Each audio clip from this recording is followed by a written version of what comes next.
I once said that I would not buy another figure from 3A, but a friend repeatedly urged me to check this out. So, here we are with the second figure from the Bumblebee movie, Blitzwing. You have the title character on the cover and the Decepticon logo splashed all over the box. In the 80s, I recall this character as Starscream, but maybe they changed the name to Blitzwing for the movie. And I did enjoy this movie much more than the Michael Bay series. The packaging has a flip-open design attached by magnets. Once you open it, you can see the beautiful artwork and what's inside the box via the window. Okay, let me open the box. Here we go. Okay, there is a cardboard cover in there. Let me just remove that. Why don't I just slide the thing out? Give me 1 second. Look like there's a clear clamshell holding everything together.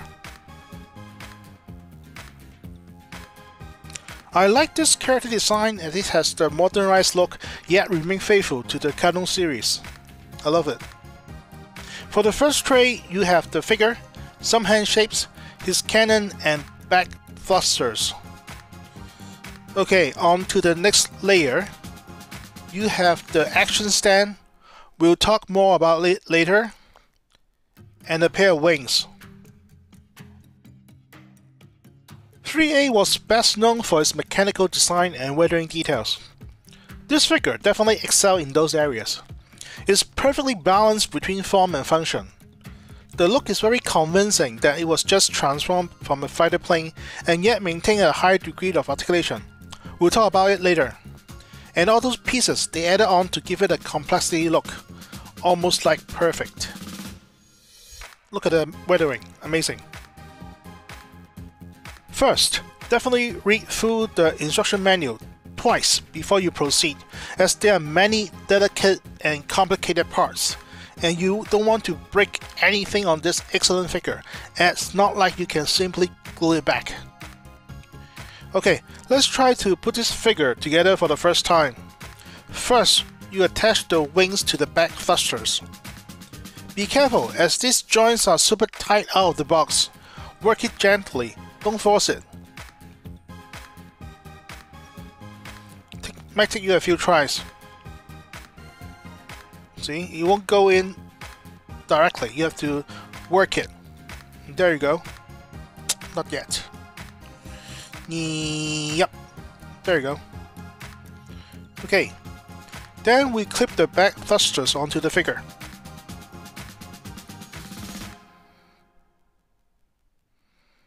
The joints are very tight and spaced out super tight, so you have to be very patient. Don't force it, be gentle. Okay, there you go. Okie dokie, what's next? Let me check the instruction manual. It tells me to remove the cap to install the batteries. Okay, guess what? It's more complicated than I thought, so I'll probably just do it off screen, as I cannot get it off in 1 or 2 tries. Okay. So, basically, once you pop up the cap, there is the battery compartments. You include the batteries. Batteries not included for the light up head.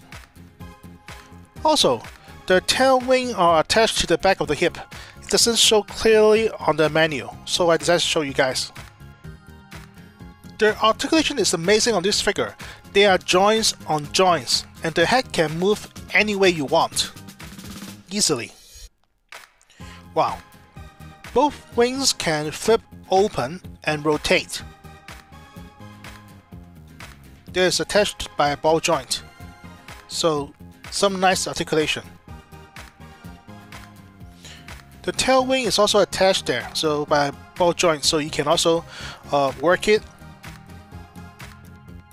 But be careful, the spaces are real compact and tight.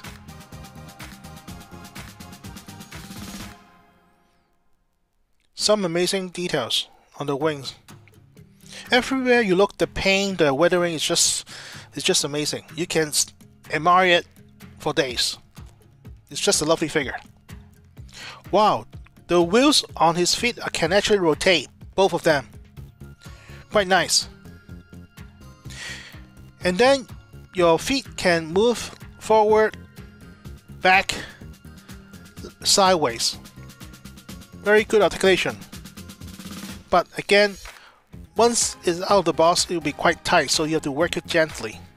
And also, you got perfect rotation on the hip and the double knee joint. Let me move up his arms to show you. Okay. Always refer to the manual for how to work his joints, because there are many parts attached, so you don't want to accidentally scratch something. Very nice. There are so many moving parts, I just lost track, man. Also nice that they do a trap door on his shoulder, which you can open and raise his arms without scratching. Nice. And of course there's also raise the shoulder even more.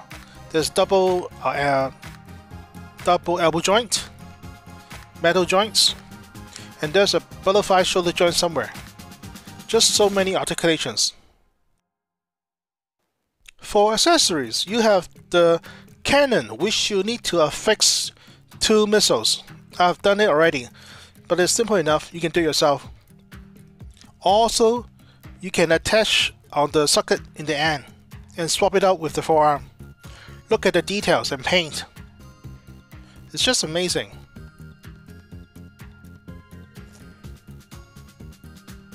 I wish I can say enough, but it's just very beautifully painted. Then we have the hand shapes, all in nice details. But be careful of the pointy ends, they're quite sharp. However, they are kind of semi-flexible, so they do flex to some degree. Okay. Besides the palm, there's another claw-ish hand shape.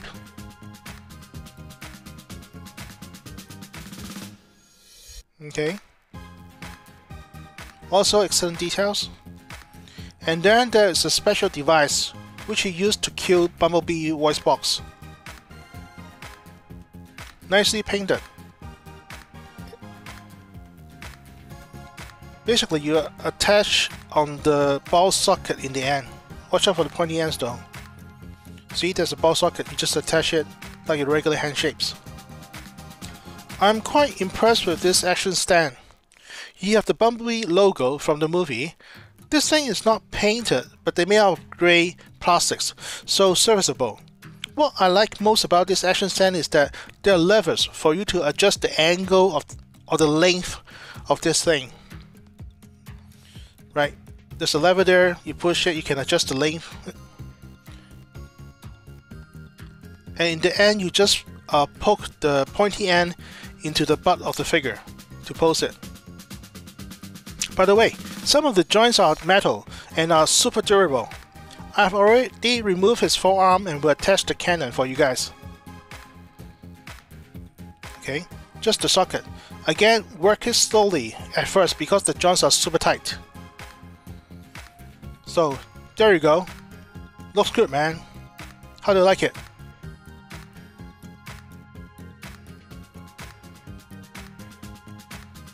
Got to say, I am very impressed with this figure. If you like the movie, most definitely get this figure, for it is an excellent toy whether you choose to play with it or just display it. Okay, on to the lights. Top-notch engineering design. Excellent paint and weathering. It's a better articulated than me. Isn't that enough? Some minor complaint is that this set is slightly more complicated than your usual Iron Man and requires some patience and skills to put together. So, definitely go for it. So, until next unboxing, that's all folks.